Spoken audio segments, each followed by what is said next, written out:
Vamos começar a nossa live sobre como ter conversas difíceis.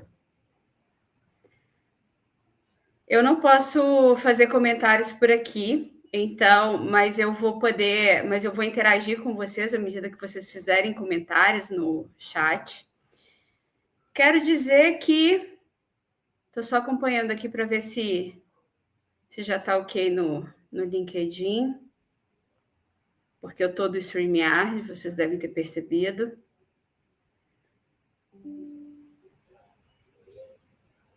Sim, agora foi. Bom, então, mais uma vez, boa noite. Eu sou a Sinara Bastos. Estou aqui para conversar com você sobre esse tema que mexe tanto com todos nós. A gente tem uma ideia, né, de que todas as conversas sobre temas sensíveis vão se tornar conversas difíceis. Mas será que é assim mesmo? Será que toda conversa sobre um tema sensível vai ser uma conversa difícil? O que vocês acham? Tem uma ideia, né, de que todas as conversas sobre temas sensíveis vão se tornar conversas.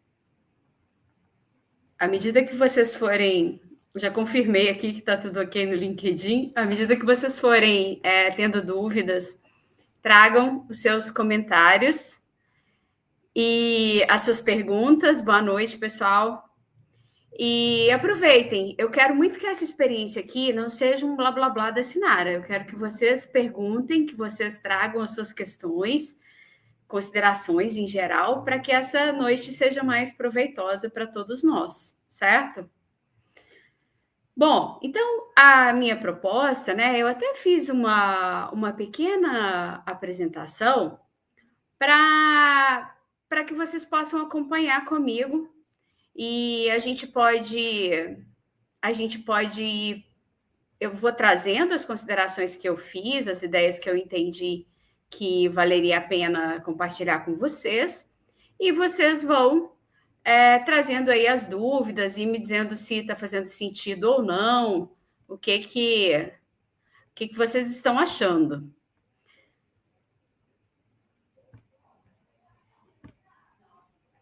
Então, quem está ligado aí nos comentários, se puder, por favor, me avisar quando estiverem vendo.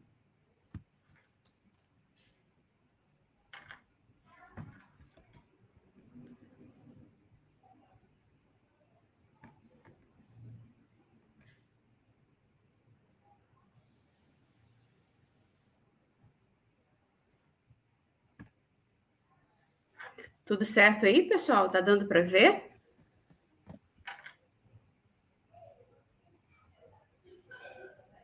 A tela? Beleza, obrigada, Luciana.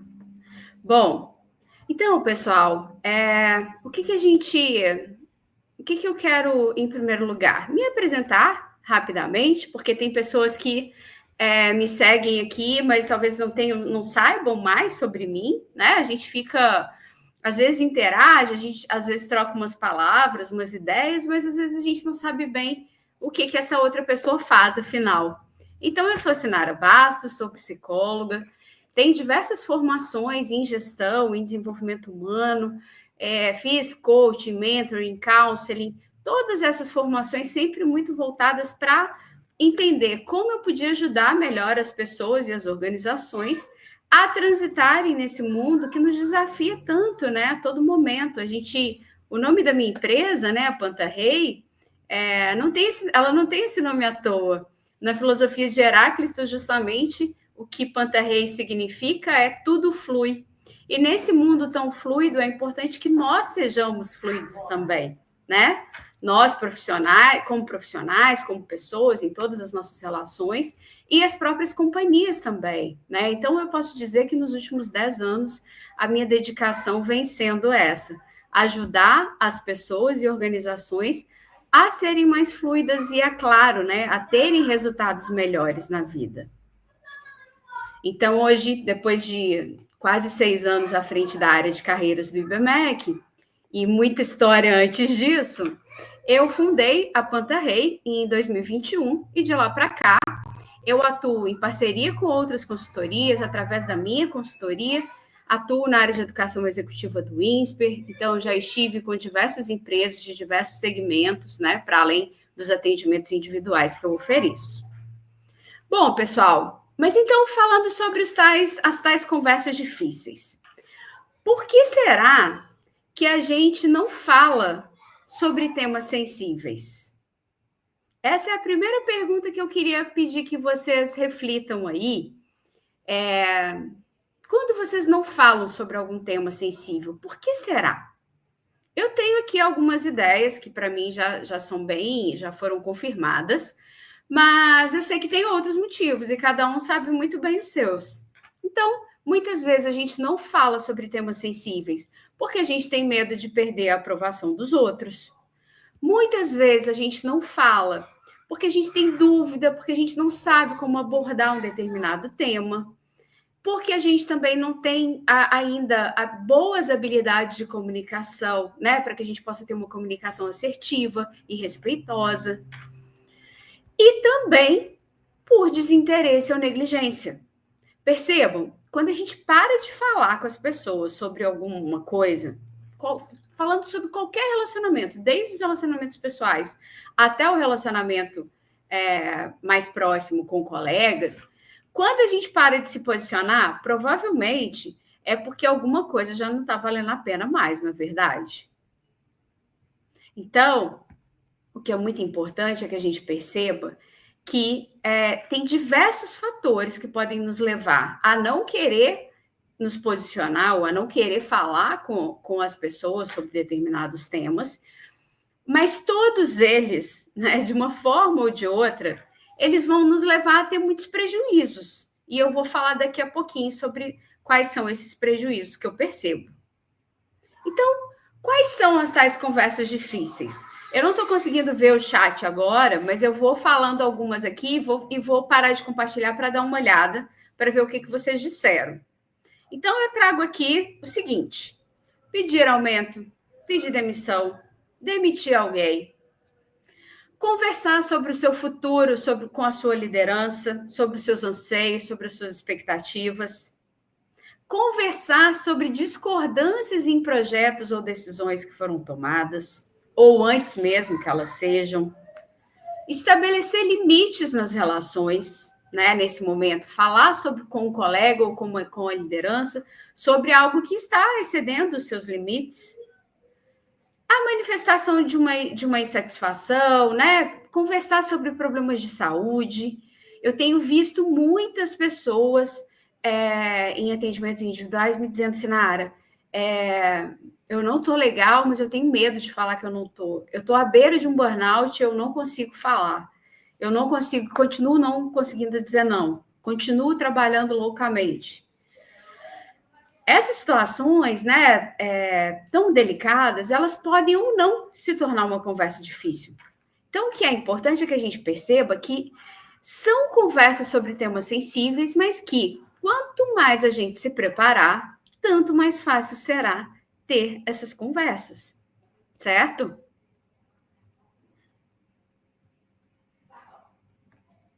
E aí, oi, Érica, oi, pessoal, Ronaldo, Paulo Sérgio. Vixe, eu não consigo aumentar, Paulo. Feedback também, bem lembrado. Bom, mas então, deixa eu continuar aqui. Vou voltar lá, que eu queria ver o que mais vocês tinham dito.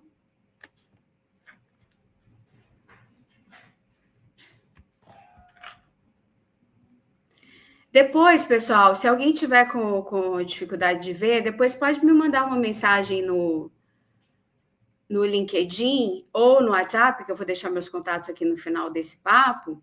E aí vocês podem me mandar mensagem que eu envio para vocês, tá bem?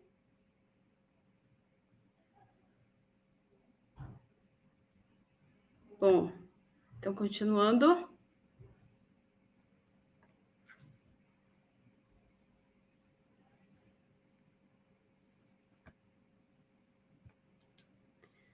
Bom, então eu falei, né, que daqui a pouco eu ia falar sobre quais são os riscos de a gente não dizer o que, conversar sobre esses temas sensíveis. Então, a primeira questão é a harmonia artificial que fica instaurada. Porque quando a gente não fala sobre um desconforto, por exemplo, imaginem aquela situação que a gente está numa reunião e aí as pessoas saem, todo mundo na reunião fica balançando a cabecinha na reunião, ok, tudo bem. Sai da reunião, ninguém concordou com nada, ninguém está confortável com aquilo.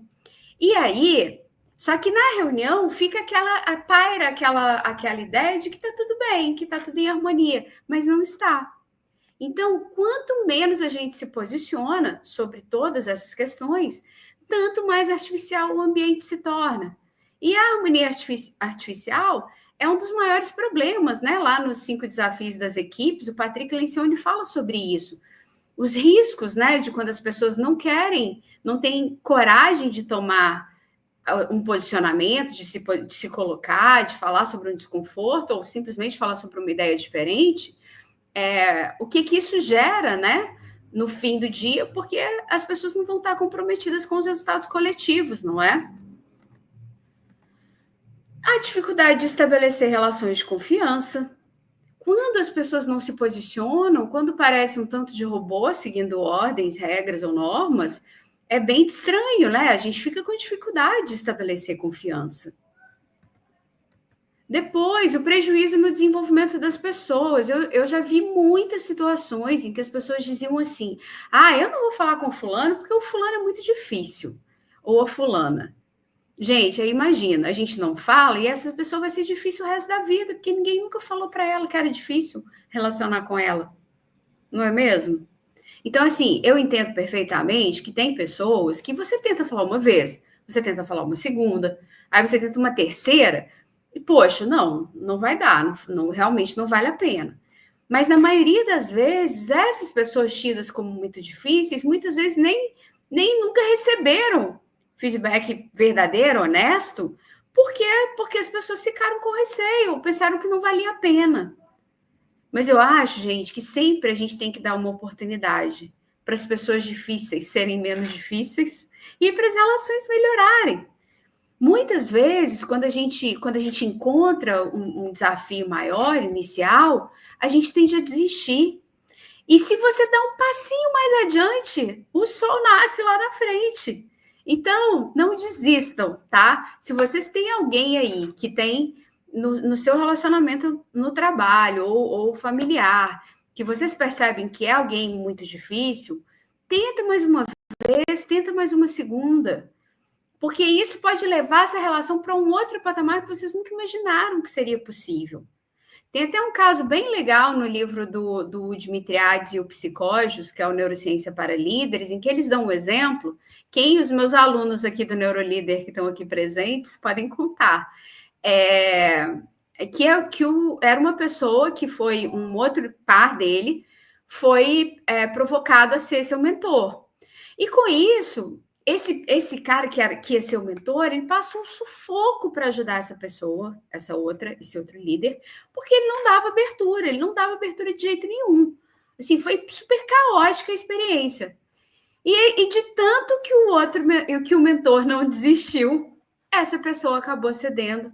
E depois esse outro líder veio a ter um desempenho incrível, se desenvolveu muito, e hoje é super grato a essa pessoa. Então, vale a pena pensar sobre isso. Então, como eu estava dizendo, né, quando a gente tem a harmonia artificial, quando a gente tem dificuldade de estabelecer relações de confiança, as pessoas não se desenvolvem. Acaba que a gente começa a experimentar, né, essa situação em que está cada um centrado no próprio umbigo ou nos próprios objetivos individuais e as pessoas não pensam como grupo, né, como time. Elas não vão focar nos objetivos coletivos. Deixa eu ver os comentários aqui de novo. Boa, Paula, a questão da inteligência emocional. A Luciana, falta de posicionamento dificulta muito desenvolver a confiança e guardar sentimentos ruins. Podemos comparar a uma bomba relógio, exatamente. Boa essa pergunta. Como saber qual seria esse limite entre uma situação que não valeria a pena mais tentar? Eu acho, sabe? Desculpa, não está aparecendo o seu nome, porque o LinkedIn bloqueia quando o seu perfil não é público. Mas muito obrigada pela sua pergunta. Então, como saber? Sabe como que a gente pode saber? Sabendo também os nossos próprios limites.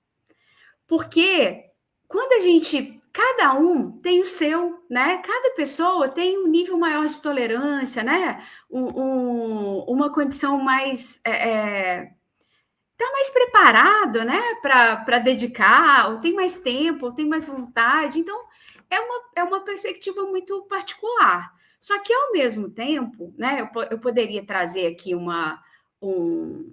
exemplo, né, desse limite, que é quando você percebe que a pessoa está agindo de forma grosseira, né, de forma mal educada, insistentemente, e ela literalmente está entrando por um ouvido e saindo pelo outro.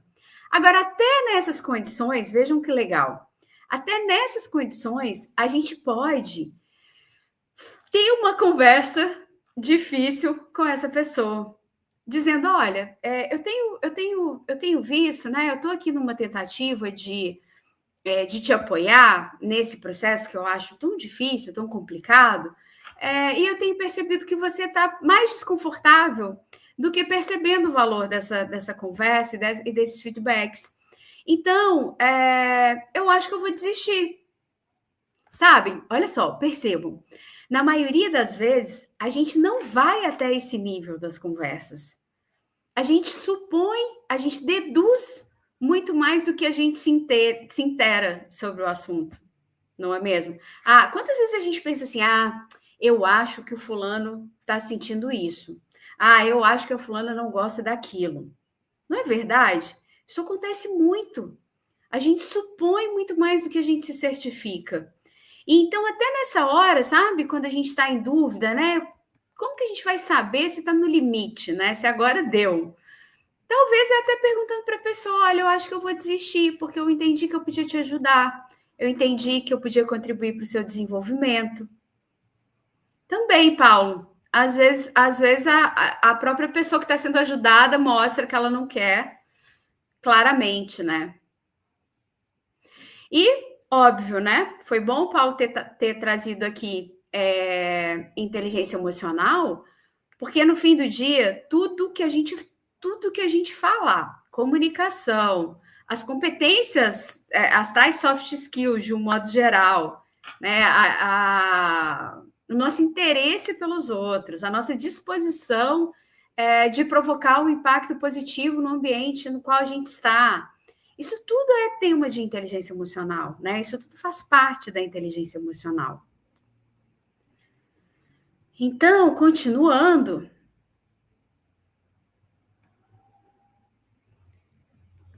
vamos lá. Eu quero, então, agora compartilhar com vocês algumas estratégias para desenvolver a habilidade de comunicação, porque no fim do dia, além de ter a vontade, né, de conversar, de falar sobre esses temas sensíveis, a gente também precisa ter a habilidade, porque como a gente viu lá no início, muitas vezes a gente não tem a gente tem até vontade, mas a gente não sabe como, então a gente acaba não fazendo.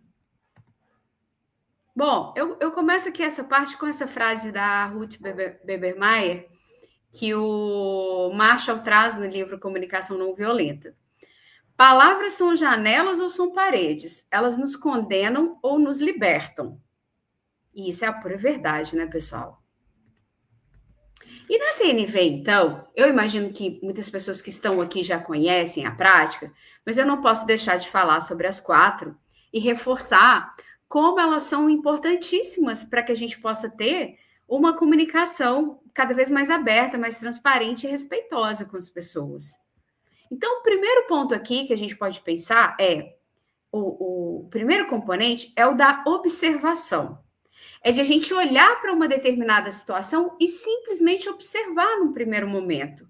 Até que chegue um dado momento em que você possa falar como você se sente em relação àquilo que você observa. Então, você expressa um sentimento em relação àquilo que você está observando. Depois, você vai falar sobre a sua necessidade, do que você precisa. Né? Naquela situação ali que você está observando, e da qual você já mencionou, né, os sentimentos que elas te provocam, qual é a sua necessidade, claramente? E depois, fazer um pedido claro. Eu vou explicar um pouco melhor sobre isso e quero pedir que vocês olhem aqui para essa imagem e me digam, observem, percebam, não é julgamento. Observem essa imagem e me digam, por favor, o que vocês veem?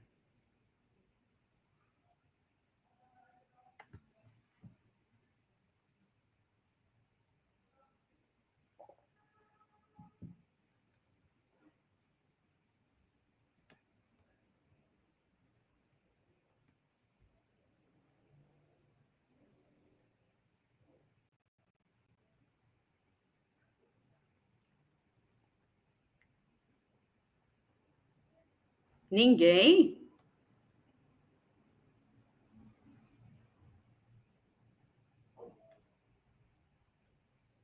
O que vocês veem nessa imagem?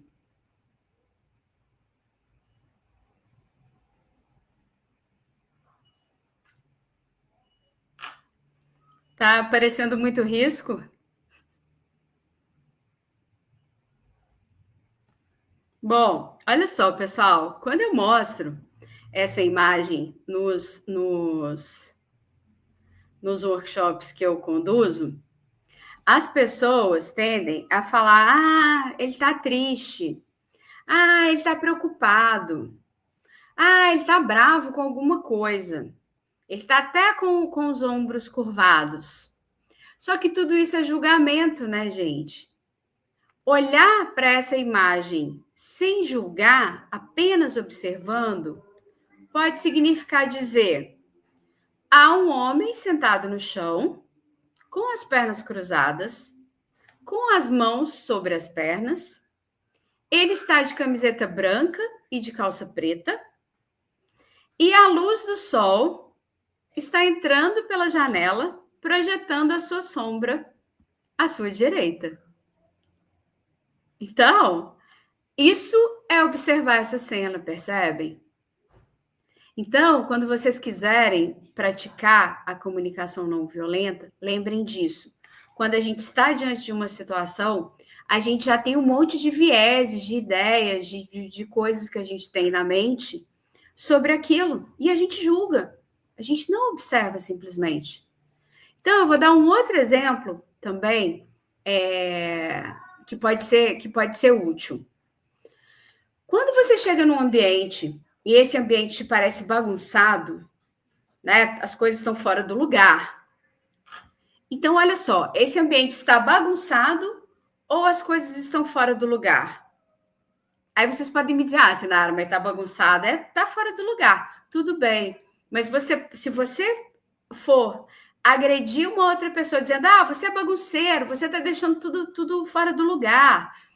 Ao contrário, você pode dizer que quando você observa esse ambiente com as coisas fora do lugar, que isso te traz muito desconforto, que você sente que a sua necessidade de conviver em um ambiente organizado não está sendo atendida.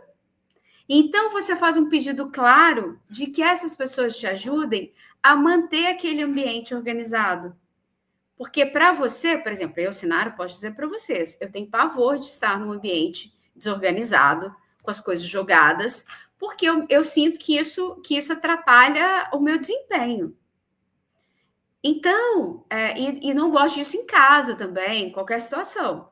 Então, assim, a comunicação não violenta dá trabalho, mas ela é necessária para que a gente possa estabelecer essa comunicação em que a gente escuta os outros também de uma forma muito genuína. A gente percebe os sentimentos e as necessidades das pessoas e a gente trabalha a partir disso. Agora, Sinara, mas dá para a gente atender as necessidades das pessoas a todo momento? Não dá, com certeza não. Só que simplesmente se eu souber que vocês estão considerando os meus sentimentos e as minhas necessidades, eu já fico um pouco mais confortável. né? Com a gente é assim que acontece. Se a gente percebe que o outro se importa, a gente se sente um pouco melhor, mesmo sabendo que o nosso pedido não pode ser atendido, não é? Então, o Marshall, essas duas frases aqui são dele.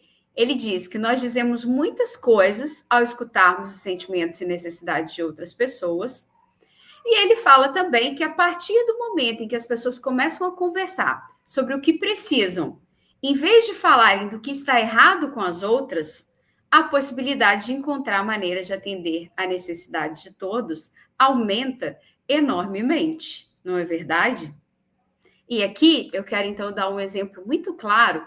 Eu lembro de uma situação, eu estava com uma cliente e a gente estava trabalhando o PDI do time todo.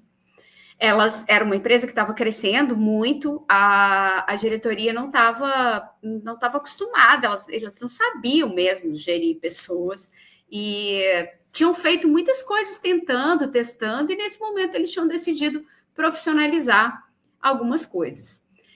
Então, no trabalho com uma das líderes da equipe, ela me disse: Sinara, eu estou chateada porque a fulana não quer me dar um aumento e eu preciso de um aumento. Aí eu falei: olha, você precisa ou você merece? Aí ela ficou meio assim, aí ela falou assim: eu mereço. Eu fiz: então comece mudando o discurso. Porque quem dá dinheiro para a gente, porque a gente precisa, é mãe e pai quando a gente é criança. E assim mesmo é só lá. Então, numa empresa, nós prestamos um bom serviço e nós queremos ter um retorno sobre isso. Então, são coisas simples que às vezes a gente explica para as pessoas e elas podem, inclusive, mudar a mentalidade delas ou mudar o discurso, compreender que tem que ser de uma outra maneira que você aborda determinados temas. Uma outra coisa também muito interessante que eu percebo é quando as pessoas dizem sobre pedir aumento, eu não sei como falar, eu não sei como abordar. E eu falo: você sabe por que você merece? Você tem fatos e dados sobre os motivos? Tem. Então, pronto. Então, você precisa colocar essas coisas. E aí, quando a gente fala, por exemplo, sobre a questão de desenvolvimento de carreira. Gente, eu acho que você sabe, mas a maioria das companhias não tem um plano bem estruturado de desenvolvimento de carreira dentro delas, assim. Então, o que acontece é que muita coisa rola de conversa da liderança com o time. E aí, cada um de nós precisa ter muita clareza quanto aos seus próprios anseios e desejos de carreira, de evolução, de transformação, para que a gente possa ter essas conversas com muita clareza e com muita transparência. Porque essas conversas não precisam ser uma conversa para tentar colocar o outro na parede, né? Estou fazendo processo seletivo, eu vou desistir. Não. Fala abertamente sobre os seus planos e pergunta para a sua liderança como é que ela vê os seus planos dentro dessa companhia. Aí, o líder falando com a alta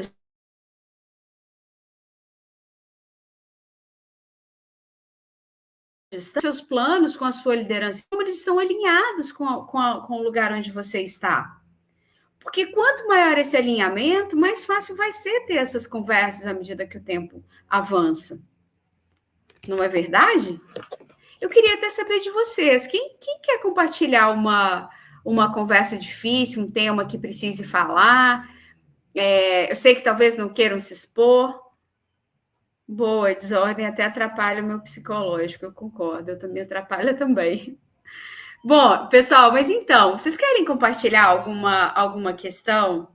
Alguma dúvida?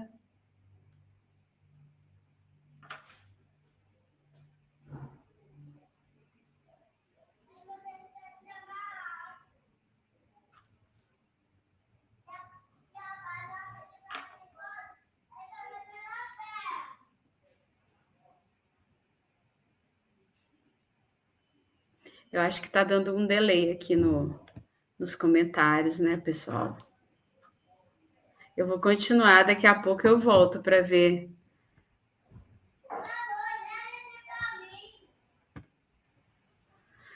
Bom, mas então lembremos disso aqui. Eu acho que essa frase do Marshall aqui é a mensagem mais preciosa que eu trago para vocês. A partir do momento em que as pessoas começam a conversar sobre o que precisam, em vez de falarem do que está errado com as outras, a possibilidade de encontrar maneiras de atender as necessidades de todos aumenta enormemente. E percebam, de um modo geral, quando a gente está incomodado com alguma coisa, a gente tende a agredir o outro sem perceber. E quanto mais conscientes nós estivermos de que a gente pode estabelecer um outro tipo de comunicação e dizer, por exemplo, olha só, vou falar uma coisa para vocês, tem pavor de atraso. Eu acho muito desrespeitoso. Eu não acho que a gente pode ficar naturalizando atraso. Então, eu, por exemplo, apesar de ser mineiro, moro em São Paulo há 5 anos. Vocês concordam que não justifica falar que o trânsito estava difícil? Todo mundo sabe que o trânsito em São Paulo é caótico. Então a gente sempre tem que sair mais cedo para as nossas reuniões presenciais. Não dá para contar com a sorte. Mas então, é lógico que tem eventos ainda piores, né? E aí faz o trânsito ficar pior ainda, aí a pessoa chega mais atrasada. Mas o que eu quero dizer assim, né? Eu quero contar para vocês disso e falar sobre como maneiras de reagir a isso mais respeitosas. Então, por exemplo, imagine que eu estou esperando alguém e aí essa pessoa atrasa 20 minutos. Aí, quando a pessoa chega, eu tô com uma cara estranha, com uma cara amarrada, com uma cara fechada e não falo. Primeiro que isso pode parecer coisa de criança, né? Criança que fica emburrada e não fala. E segundo que dependendo de quem for, só vai prejudicar a minha relação ali com aquela pessoa. Então, o que é muito legal fazer? A pessoa vai, te pede desculpa, você pensa, tá bem, eu vou desculpar, é melhor eu desculpar e ficar numa boa para que essa reunião transcorra bem.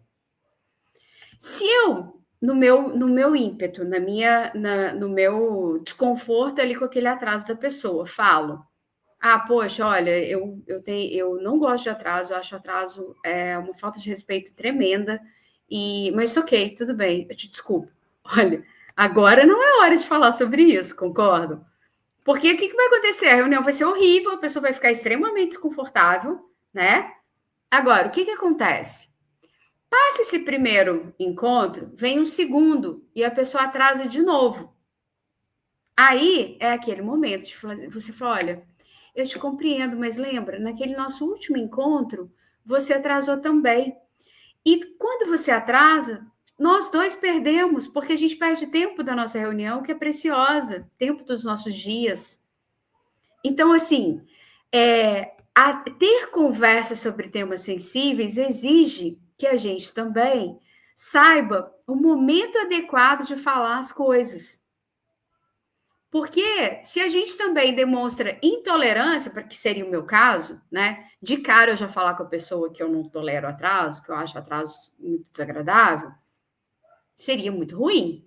Agora, a gente pode também dar recados para a pessoa, né? Então, por exemplo, marcamos uma reunião de 15 às 16. Se a pessoa chegou 15h15, a reunião vai terminar às 16, mesmo assim. Isso é combinado, isso é acordo, né?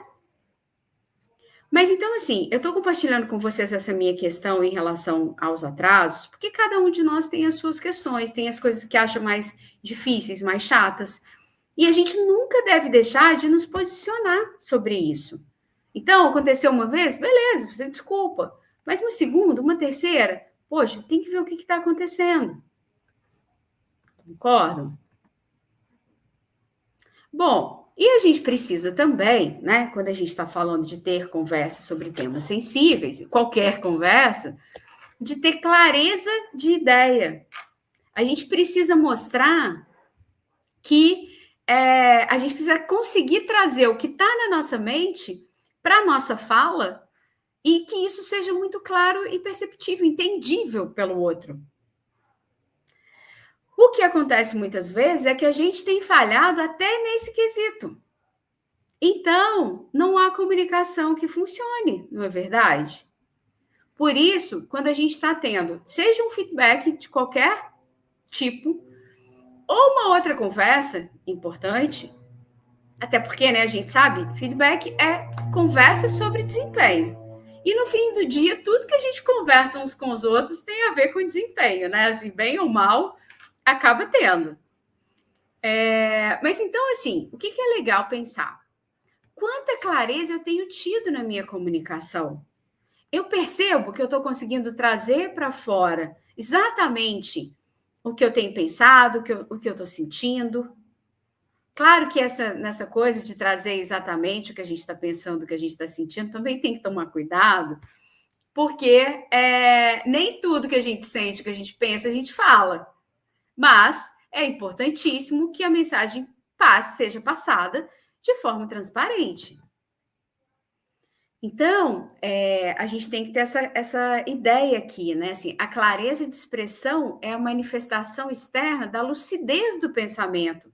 Então, enquanto eu estiver confusa acerca de algum tema, de alguma coisa, é melhor eu me acalmar, é melhor eu me organizar, estruturar o meu pensamento para que eu consiga falar com clareza. Senão, eu não vou conseguir.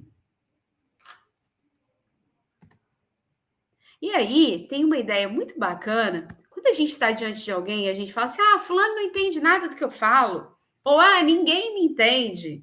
Ou, ninguém entende o que eu falo. Poxa, será que é o outro que não nos entende ou será que é a gente que não está se fazendo entender? Mas eu não quero aqui deixar uma mensagem de quem é a culpa na comunicação. Não é nada disso. É só a gente perceber que a comunicação envolve sempre dois atores, no mínimo. Então, a gente precisa se certificar de que o outro está compreendendo aquilo que está sendo dito. Quantas vezes a gente tenta parafrasear o outro, numa conversa de feedback ou em outra situação, e a gente repete a pessoa, não foi isso que eu quis dizer, não. Vocês já perceberam como isso acontece muito?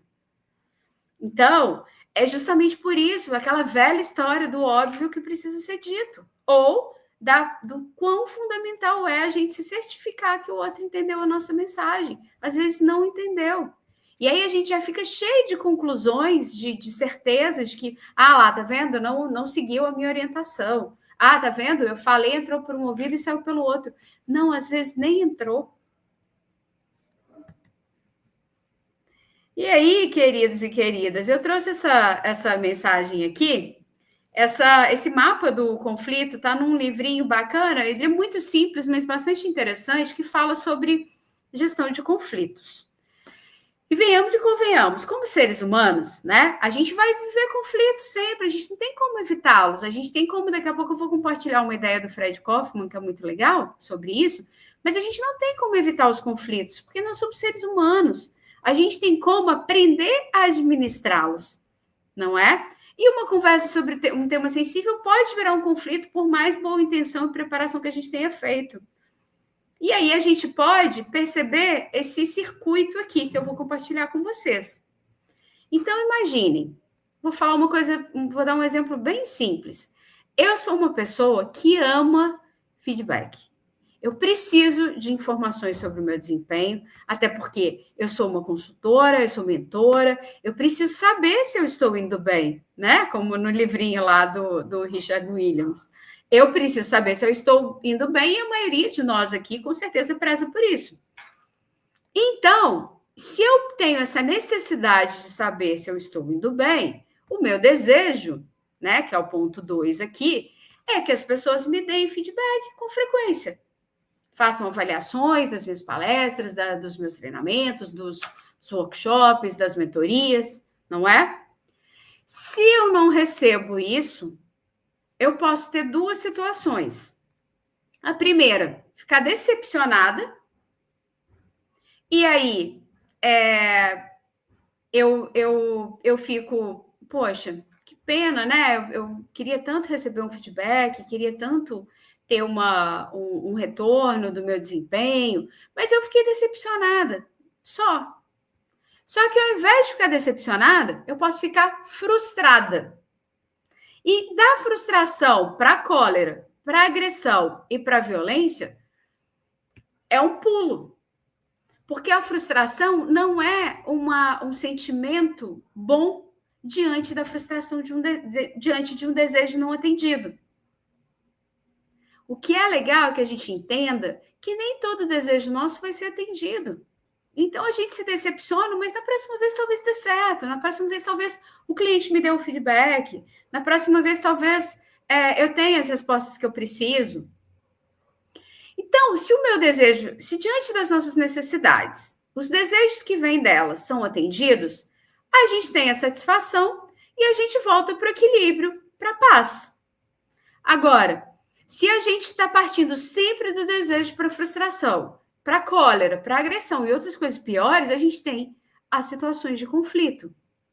Então, o que eu quero mostrar aqui para vocês, é claro que agressão e violência acontecem com muito raramente, né, no ambiente profissional, mas na vida como um todo acontece com mais frequência do que a gente gostaria, e a gente tem que ter clareza disso aqui, que todos nós temos necessidades, que a gente tem que deixar muito claro para as pessoas que a gente quer saber quais são as necessidades delas, o que elas desejam, e que, num nível de maturidade importante, que é o que eu desejo que todos nós tenhamos, a gente vai daqui, desse desejo não atendido, para a decepção no máximo, nunca para esse caminho nocivo da cólera, da agressão.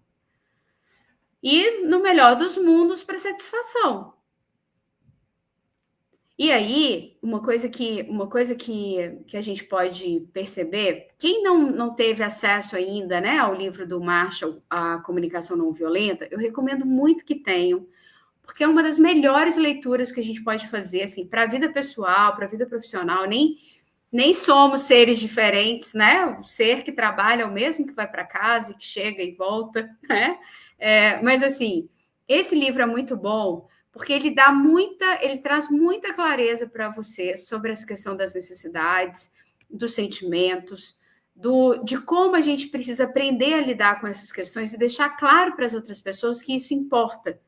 Nem sempre a gente vai conseguir atender às necessidades e os desejos de todos, mas como eu já disse, simplesmente saber que isso está sendo considerado faz muita diferença nas nossas relações, não é? Então, o que o Kaufman fala é que nós temos conflitos porque, humanos que somos, nós não conseguimos escapar das nossas necessidades, dos nossos medos, dos nossos egoísmos e aborrecimentos. Então, é impossível escolher se a gente vai ter ou não conflitos. A gente só pode escolher como responder aos conflitos. Faz sentido?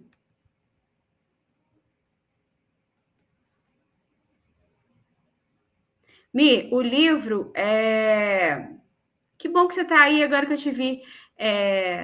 Peraí, que eu vou voltar no comentário da Luciana. Vou parar de compartilhar aqui a tela.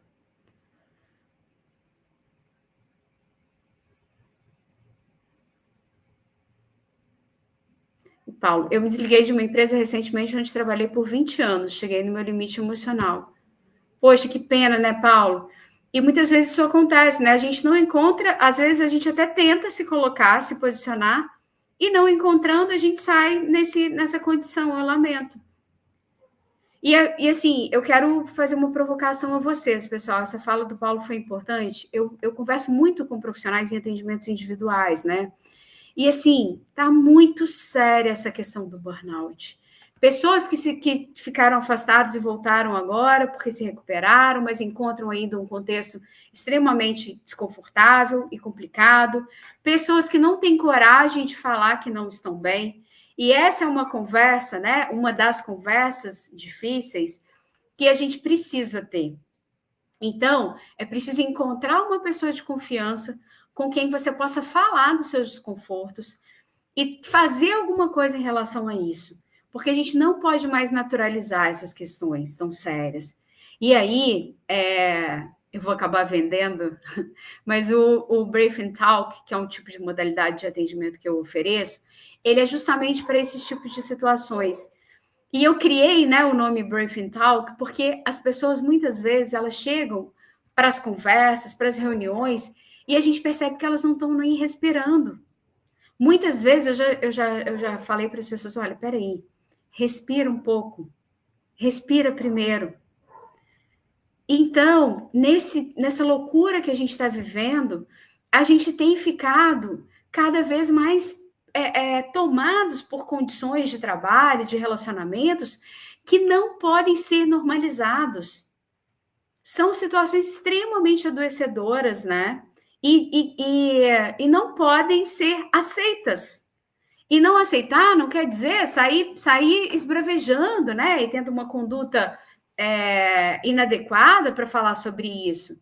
Mas é justamente encontrar um caminho seguro, uma pessoa, né? Para que você possa se posicionar. Porque esperar esse limite, gente, o Paulo que viveu aí esse tempo todo, ele sabe como é. Outras pessoas que estão aqui, que já viveram burnout ou outros sintomas graves do estresse, sabem como é. Boa, isso também envolve autoconhecimento muito grande, sem dúvida. Gente, quando a gente fala que o autoconhecimento é fundamental, é porque ele nos dá mesmo essa coisa sobre por que eu estou sentindo isso agora? Por que quando o Paulo fala assim comigo, eu sinto um pouco de taquicardia? Por que quando eu estou em reunião com o time Y, eu fico tão desconfortável? Isso tudo fala sobre nós também. Então, quanto mais a gente sabe quem a gente é, quais são os nossos valores governantes, aqueles valores que a gente não negocia. Pessoal, tem gente que eu pergunto quais são os seus valores, a pessoa não consegue me dar uma lista de 3. E se a gente não tem clareza sobre isso, a gente não sabe quais são os nossos limites. E um monte de gente vai passar por cima deles, até a gente experimentar um mal-estar muito grande, que vai estar denotando que a gente extrapolou tudo. Então, ter uma conversa difícil, para ter uma conversa difícil com as demais pessoas, independente da hierarquia superior à sua ou não, faz sentido. Faz sentido. Eu quero até compartilhar uma conversa difícil que eu tive uma vez. Eu era muito jovem. Minha primeira experiência de liderança, eu não tinha nem 30 anos. E o meu chefe tinha 65. E ele foi a pessoa, gente, com quem eu mais aprendi na vida. Mas eu saí da instituição porque ele chegou num ponto que o que eu fazia com o time, eu era responsável pela unidade 2 dessa instituição, e tudo que eu tentava fazer com a equipe, ele desfazia. Então, se eu tentava alguma coisa para deixar o pessoal mais empolgado, mais engajado, ele desfazia. Eu via as pessoas que mereciam aumento, que tinham que ter coisas mais legais, e ele detonava tudo. Ele não deixava, ele dizia, ele só queria aumentar o meu salário, e eu falava para ele, está errado. Se você só quer dar mérito para mim, eu estou errando como líder. Mas então, assim, a gente teve muitas dificuldades. E eu tive uma conversa com eles, pessoal, antes de eu sair, que o meu ex-marido dizia assim, não, Si, não vai falar isso, não fala que não vai dar certo. Só que eu fui, me preparei, a gente teve uma conversa de mais de 2 horas. No fim, ele não aceitou a minha demissão, falou que era para eu ir embora, voltar no dia seguinte, que ele ia pensar sobre tudo. No dia seguinte, ele voltou. Imaginem, gente, eu estou falando de uma pessoa de 65 anos ouvindo uma que não tinha nem 30. Então, assim, eu sei que foi uma conversa das mais incríveis que eu já tive. Ele, até hoje, nessa época, eu morava em Uberlândia, trabalhava lá, e até hoje ele brinca, volta para Uberlândia precisa de você. E assim, então, assim, foi muito legal. Eu fiquei muito satisfeita por ter tido essa conversa. E ele era uma dessas pessoas que todo mundo dizia, ele é difícil, ele não aceita que façam crítica sobre ele. E olha isso, né? A gente ficou 2 horas conversando e continuamos a conversa no dia seguinte. Claro que depois ele acabou tendo que aceitar a minha demissão, porque ele falou que ia mudar, que ia fazer, ia acontecer, mas ele não ia conseguir fazer do jeito que era preciso. E aí, Paulo, você disse que falhou na sua inteligência emocional. Eu não gosto muito de ficar pensando que que você falhou? Eu acho que você ainda não tinha o nível de consciência que você tem hoje, né? Então, quando a gente às vezes pensa assim, né? Ah, por que eu não agi de um jeito diferente antes? Gente, é porque a gente não era quem a gente é agora. Porque se a gente pensasse como a gente pensa agora antes, a gente não passaria por esses problemas, né? Então, seja mais compassivo consigo mesmo, Paulo. Eu sugiro. Aí a Luciana falou que ela concorda que é importante a gente se posicionar, mas ocorre de estarmos em um ambiente que não tem essa cultura e de lidar com conflitos. Daí é um desafio modular, falar com clareza, sem ser visto de forma negativa. Exatamente, Luciana. Toda. Para a gente tentar começar a fazer isso, especialmente se a gente está num ambiente desse tipo, é fundamental que a gente garanta a nossa segurança, né? Então tem que ir aos poucos, tem que ver onde que há uma abertura um pouco maior para a gente tentar começar. E sim, tem que tomar cuidado, porque alguns ambientes simplesmente não aceitam isso. E aí você pode até tentar mudar, porque eu acho que os ambientes mudam quando a gente se propõe a discutir sobre coisas que nos parecem que não são adequadas, né? Mas tudo mesmo com o devido cuidado e também sempre avaliando os cenários, né? Michele, o livro, eu acho que é o Comunicação Não Violenta que eu estava falando. Chama exatamente Comunicação Não Violenta, do Marshall Rosenberg.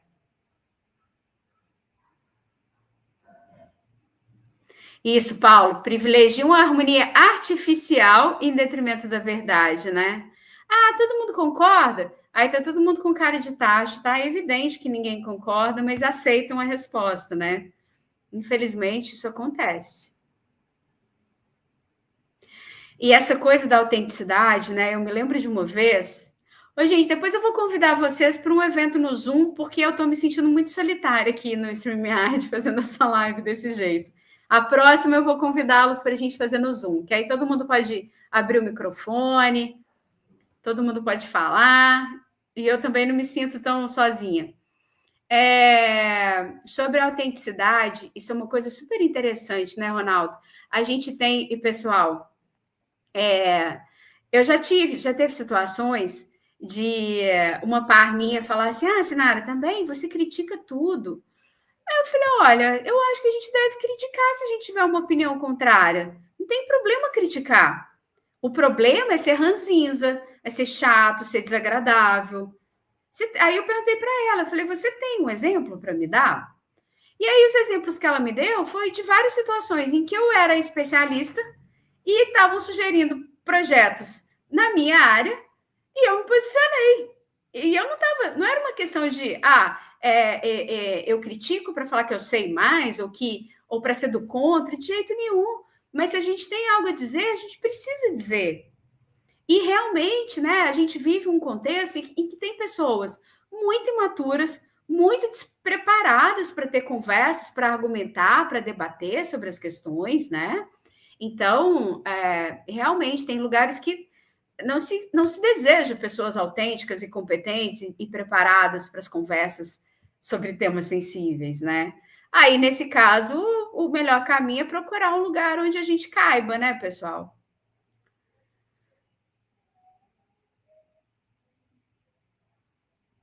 Legal, Ronaldo, tem muito isso mesmo. Tudo funciona se a gente concordar com tudo. Tem muitas empresas que são assim, infelizmente.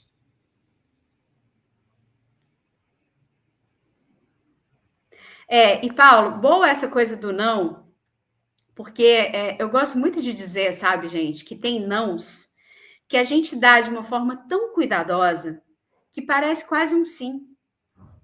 Já repararam? Então, por exemplo, tem uma cliente minha, ela estava num projeto de coaching, os líderes dessa empresa estavam num processo de coaching comigo, individual, e aí ela me falava muito que a equipe dela interrompia ela a todo momento, toda hora ela era interrompida. E ela falou que ela não estava conseguindo trabalhar. E aí eu falei: olha só, a gente pensou em várias estratégias e uma delas foi: olha, eu adoraria conversar com você sobre esse tema e te ajudar, mas agora eu não posso. Vamos combinar que eu vou conversar com você e vou te dar a atenção que você merece em outro momento? Sim, vocês concordam que esse é um não, que é quase um sim? Porque é um não temporário, agora eu não posso, depois eu vou poder te ajudar. Só que no caso dela, teve várias outras ações mais enérgicas que ela precisou tomar, porque as pessoas estavam com medo e também com preguiça de tomar decisões que elas sabiam que podiam tomar. Então, aí vem uma outra discussão que a gente teve com mais calma. Eu acho que o Paulo estava falando, pessoal, que ele errou de não se posicionar antes, né? De não tomar essa decisão antes. Mas foi como eu considerei aqui, né? A gente não pode tomar decisão com a cabeça que a gente tem hoje lá no passado. Então, sendo quem a gente é agora, com muito mais maturidade, a gente consegue tomar decisões melhores a partir de agora. Que bom, né? Isso, Ronaldo, essa coisa do. Tem empresas que querem ganhar o selo, mas não estão nem preocupadas em ser a empresa que merece, né? Isso aí é muito sério. Excelente, Paulo. A franqueza gera redução de custo nas organizações, evita retrabalho, gera engajamento e privilegia a contribuição de ideias. É isso aí. É tudo que a gente precisa. E eu diria, só complementaria a franqueza e a maturidade, porque franqueza num ambiente sem maturidade é um terror, né, gente? Quando as pessoas não têm maturidade, a gente tem muita dificuldade para falar de forma transparente, porque elas tomam tudo pelo lado pessoal, e aí a gente não consegue conversar sobre fatos e dados, porque fica sempre. Porque vejam só, né? Se alguém me traz, né? Vamos que eu e a Luciana trabalhamos juntas, e aí ela me fala assim, Sinara, olha só, você tem sido muito agressiva nas suas respostas, nas suas falas, reativa, e isso está gerando muito desconforto para o time. Olha só, se eu tomo isso como uma ofensa, como algo pessoal, por mais que ela esteja falando do meu comportamento, é uma atitude matura minha. Porque ela está falando do impacto do meu comportamento no time. Então, assim, eu preciso modificar isso. Eu preciso entender por que eu estou sendo reativa. Eu preciso entender por que eu estou sendo agressiva. Não é mesmo? Bom, pessoal, eu quero agradecer muito a vocês por estarem aqui comigo nessa noite. Quero dizer que eu pretendo fazer mais encontros como esse, inclusive farei pelo Zoom para a gente aproveitar melhor. E quero dizer que hoje eu estou fazendo algo apenas para as pessoas que estão aqui na live, que é o seguinte: nos meus projetos de consultoria de carreira, a gente tem a opção de 10 sessões ou 6 sessões. E todo mundo que está aqui, se quiser contratar um pacote de 10 sessões comigo para discutir sobre a sua carreira, sobre a sua liderança, ou o que quer que seja, pode contratar 10 sessões pelo valor de 6 sessões. O que isso quer dizer? Que vocês vão ter, então, 4 sessões de graça contratando 10. Eu posso compartilhar com vocês a proposta para vocês conhecerem, quem tiver interesse. Então, é só me mandar um e-mail ou um WhatsApp pelo meu perfil. Eu não vou compartilhar minha tela aqui de novo só para mostrar o e-mail, não, porque no meu perfil no LinkedIn vocês conseguem me mandar um WhatsApp diretamente de lá, do perfil. Então, se alguém tiver curiosidade em saber quanto seria e quiser aproveitar essa oferta, que é só para vocês que estão aqui, é só me acessar pelo WhatsApp e eu mando para vocês, tá bem? Quero agradecer muitíssimo mais uma vez, eu adoro esses momentos, fico feliz de saber que vocês estiveram comigo aqui até o finalzinho. Se tiver ficado faltando alguma coisa, Sinara, senti falta de você falar isso ou aquilo outro, podem mandar como sugestões, que na próxima live a gente pode conversar sobre isso. Combinado? Muito obrigada, então. Boa noite para vocês, uma excelente semana. E sigam aí acompanhando a minha newsletter, acompanhando os posts no LinkedIn, contribuindo com as suas considerações. Combinado? Obrigada, gente. Boa noite. Até a próxima.